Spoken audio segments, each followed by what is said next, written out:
can't do much about that. But we're gonna install our gooseneck adapter for our fifth wheel. We have a gooseneck hitch in our truck, and that's what everything around here pretty much is. So we're not gonna bother with a fifth wheel. It's a big, heavy hitch that I have to move around and leave store somewhere. So this is just a simpler way. So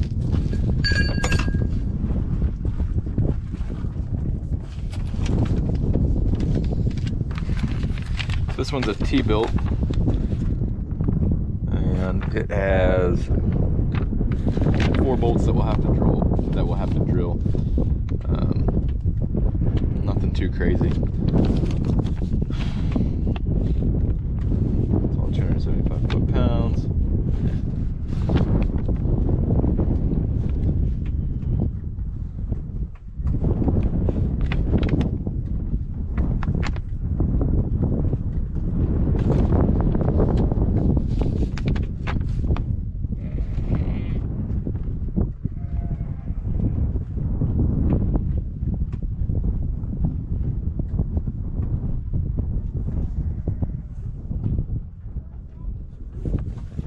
Alright, very simple.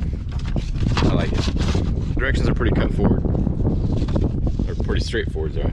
Cut and dry. Nothing too crazy. Have to open this up. We're gonna have to get a couple of things out of here.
Very simple.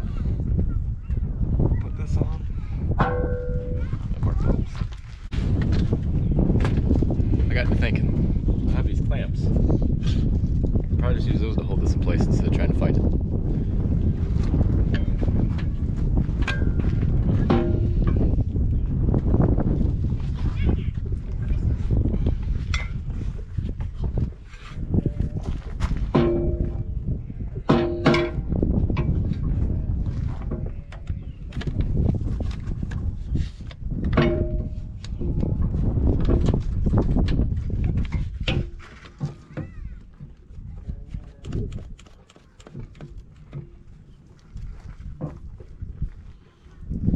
The other side.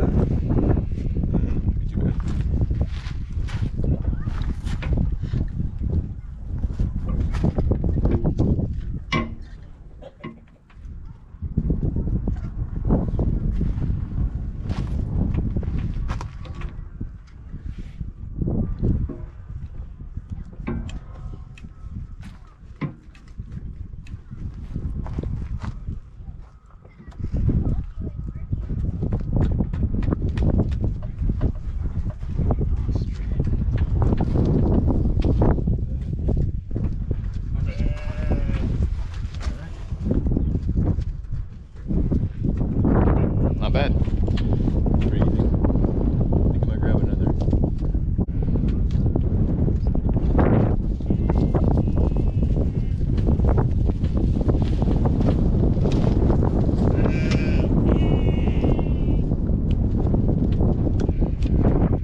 mention it in the directions. However, I'm going to do it just because I'm very particular. I want to make sure that this is centered as far as how it's mounted on the trailer. So like, essentially this gooseneck won't be either too far forward or too far back on this plate.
forgot to start the video. I already put this back on. You can do it with one person. However, if your wife's not busy or a friend or something like that, it will be quicker and easier. But basically, I put one up there and then I put the bolt through here. And that allowed me to pivot it and get it started pretty easily. Sorry about that. I meant to record it, I just forgot. And then I'm going to get all these bolts in before I even think about tightening them down.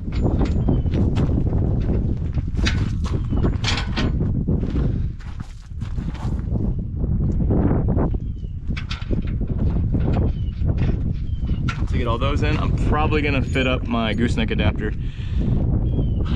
before I do anything else.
The other thing I'm going to do before I tighten all these down, I'm going to pull them out just a little bit, unless they're in a bind, so I can pull them out.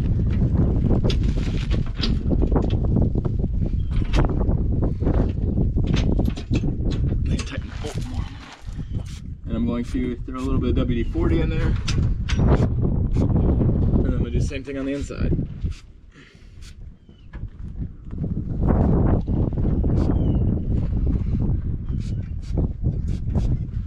No, I'm not sponsored by WD-40, but I will say this, if they ever offered it, I would not turn it down.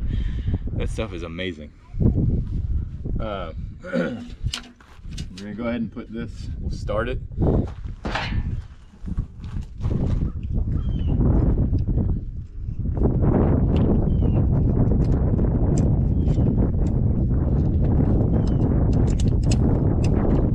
And to get those wires out of your way, you just twist it like this.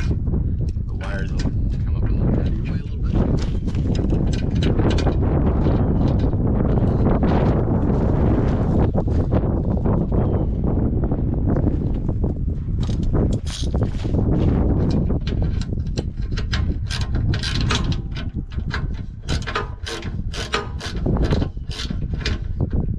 I'm not going to put WD-40 on this connection or on this one because I want to have a good ground with no grease or no oil or anything like that to collect dirt and grease when it's dry. Back like it was.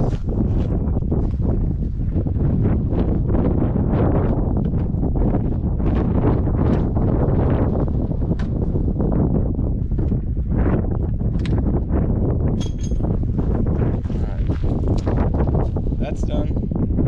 Our next step is we're going to put actually, I grab my wife real quick because you're going to need 2 people for this one, or you're going to have to be very handy.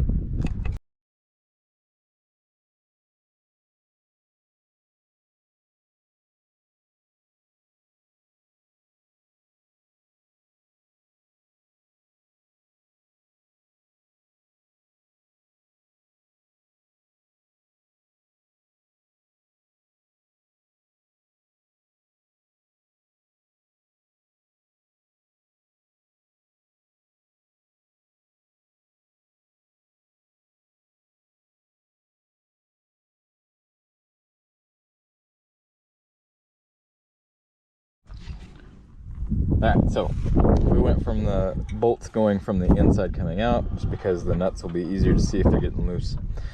And then the other fact of it is we feel like it's easier to do it because you can put all your bolts through and then line this up. It's not too bad. Whereas I think the other way around, trying to fight with putting them through here. And then, so once you get them in there, you can see the bolts in there hanging through the top. It'll just be a lot more difficult to get your nuts on there and then to hold them. The bolts themselves, or the head of the bolts at 1 1/8 inch, and then the nuts at 1 1/8 as well. So, all right, well, we're about to, I guess we better put it back on the trailer. Yeah. Probably work better that way. And then, yeah, should be it.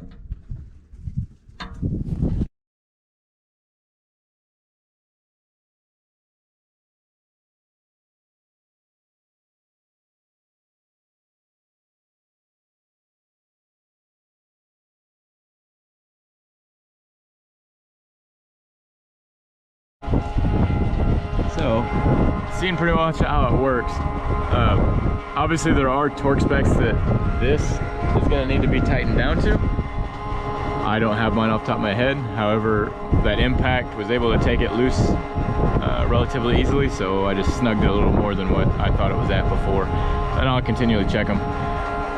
For the hitch, it actually says that all the nuts and all those bolts, they're supposed to be tightened down to 275 foot-pounds and then check them after the first 50 miles and then check them again every 200. They've got they're a nylon locking nut, so they've got a little nylon washer inside of the nut that helps hold it in place. There are no other locking mechanisms on it. That impact we use goes up to like 700 foot-pounds of torque, and we had it on there pretty good, so we'll check it after we drive a little bit. But I don't think we'll have any issues with it coming loose.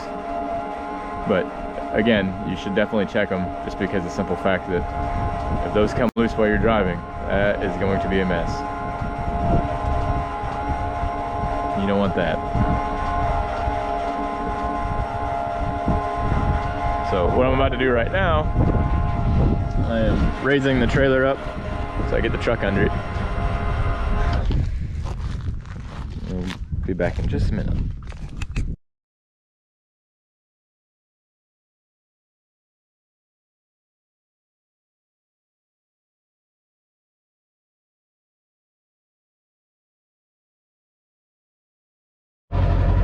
So whenever you're going to hook it up, you don't actually have to hold, like a lot of hitches, you got to have it in an open position. This actually, you just leave it just like that. There's a tab on there that the ball is going to hit. The ball is going to go up on this when it's around the ball, and then when it's under the ball, it'll go back down. I'm sure that whenever you go to lift it up, you're going to have to hold this back some. But as far as going on, it'll do it without being in the open or released position. Fun fact for you. So I know it's kind of hard to see. However, if you look, the trailer is relatively level. That's what you're wanting. So I could actually probably put the 2-inch one in there to lower the front of that trailer, but I think I'm going to leave it like that. Just because of the simple fact that I don't generally put air in my airbags on my truck unless I've got, I mean, this is not that heavy compared to a lot of the other things we tow. This puts just over 3,000 pounds of tongue weight on the bed, and then the trailer itself only weighs like 15,000 pounds, maybe 16 with all of our stuff in it. So like I said, I'm not worried about that, but you want the trailer to be generally level, when you're pulling it. It shouldn't be slanted one way or the other. So I think I've got that pretty well set. So now what I'm going to do is I'm actually going to tighten these down. So in this part, I'm tightening those two bolts. Those two bolts are going to hold the tube inside the gooseneck adapter, keeps it from sliding out. It also keeps pressure on it, so if you were going over real rough roads or anything like that, the trailer couldn't per se bounce off of the gooseneck adapter.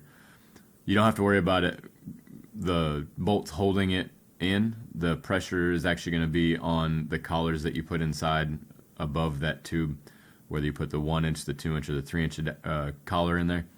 That's what's going to set your ride height. This is the end of the video. I hope it was helpful for you.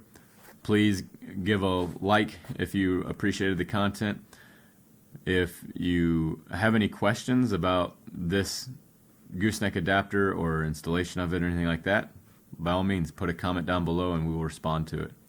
Other than that, have a blessed week. If you like farming videos, come back and check out some of our other videos on our channel. Thanks.